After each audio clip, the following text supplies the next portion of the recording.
Ar žinote, kiek iš tikrųjų yra daug įvairiausių įdomių palydovinių duomenų ArcGIS gyvajame atlase? Tai štai, pavyzdžiui, yra vienas iš tų duomenų ir tai yra ne kas kita, o kaip naktinės šviesos užfiksuotos VIRS palydovu, kuris priklauso Jungtinių Amerikos valstijų nuo organizacijai. Ir šis konkretus sluoksnis, kurį aš naudojau, tai yra vėlgi paimtas iš šio duomenų serviso konkretaus. Na, o kadangi aš jau ir taip čia rodau gyvąjį atlasą, tai iš tikrųjų iš to paties palydovo galite prisidėti ir terminių ar karštų taškų vietas, kas yra ne kas kita kaip potencialūs gaisrai. Bet čia tarp kitko. Tai dabar štai aš turiu nakties šviesos duomenis. Šie duomenys apima laikotarpį nuo 2014 iki 2004 metų. Nu ir štai aš galiu tiesiog tuos duomenis štai taip vizualizuoti kiekvienais skirtingais metais. Tai dabar galvojau keletą uždavinių, kurias galėčiau su šiais duomenimis pasiekti. Tai ar tai koreliuoti juos su kai kokiais ekonominiais rodikliais, ar galbūt stebėti urbanizacijos kaitą. Bet, kaip jau Raminta ir jau išdavė, tai aš pabandysiu. Aš ką iš tikrųjų padariau su šiais duomenimis, tai sukūriau žvaigždžių stebėsenos indeksą. Na dabar pasižiūrėkime, kaip aš jį padariau. Tai pirmiausia, turėdamas šiuos duomenis, aš juos normalizavau ir suvidurkinau viso laikotarpio duomenis. Ir štai gavau štai tokį indeksą. Dabar indekso reikšmės, tai arčiau vieneto reiškia blogesnės sąlygas žvaigždžių stebėsinai, o reikšmės arčiau nulio reiškia geresnės sąlygas žvaigždžių stebėsinai. Na ir mes štai jau žiūrėdami iš karto galime pamatyti, kad išsiskiria miestai ir miesteliai, ir dėl akivaizdžių priežasčių juose nebūtų idealios sąlygos žvaigždžių stebėsinai. Tai čia kaip ir viskas aišku. Tai nakties šviesos yra toks kaip tarsi nuolatinis taršos šaltinis, bet išvažiavus iš miesto galite susidurti su tokiais, pavadinčiau, laikinais taršos šaltiniais, tai pavyzdžiui kaip automobiliais. Tai dabar aš ką padariau?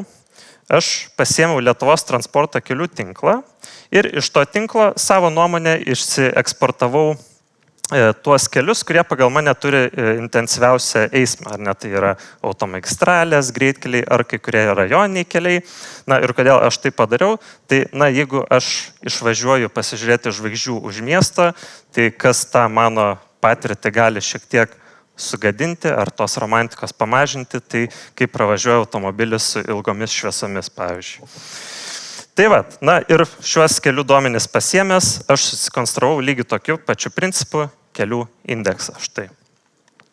Dabar šviesą kaip ir padengiau šiais dviejais kriterijais, bet yra dar vienas kriterijus, ar dar viena situacija, kada kas man gali apsunkinti žvaigždžių stebėseną, ir tai yra ne kas kita kaip debesis. Tai šiuo atveju aš atsisiunčiau multidimensinius debesų duomenis, apimančius 30 metų laikotarpį nuo 1990 iki 20 metų. Ir aš šios debesuotumo duomenis atsisiunčiau iš Kopernikos klimatinių duomenų portalo. Čia yra įvairiausių istorinių, klimatinių, bet taip pat ir klimatinių prognozių duomenų. Jūs galite atsiųsti nemokamai. O aš konkrečiai atsisiunčiau R5 modelio klimatinius duomenis ir aš atsisiunčiau, kelis kintamuosius, bet esminis kintamasis tai bendras debesuotumas. Ir aš jį atsisiunčiau už 30 metų laikotarpį ir be abejo tik tais nakties valandų, nes žvaigždės geriausia bus matyti naktį.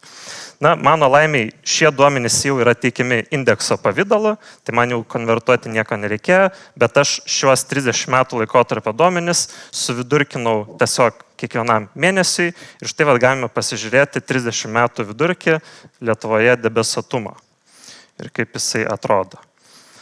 Ir dabar turėdamas šiuos 3 kriterijus, aš juos sujungiau į vieną bendrą indeksą ir štai yra mano žvaigždžių stebėsenos indeksas, kur vėlgi reikšmės arčiau vieneto reiškia blogas sąlygas, o reikšmės arčiau nulio reiškia geras sąlygas. Tai štai taip galime irgi laikę pasižiūrėti, kaip tai atrodo ir kaip kinta. Indeksas pats savaime yra kaip ir aiškus, bet aš jį dar pasidariau aiškesnį, jį klasifikuodamas į kategorijas nuo idealių sąlygų iki tokių, kur potencialiai matyčiau tik mėnulį. Na ir vėlgi galime tiesiog pasižiūrėti, kaip atrodo tos sąlygos. Įdomi išvada būtų tokia, kad iš tikrųjų nors ir vasara yra trumpiausias naktis, vien dėl to, kad vidutiniškai debesuotumas būna mažesnis vasarą, tai iš tikrųjų vasara yra geriausias sąlygos žvaigždžių stebėsenai.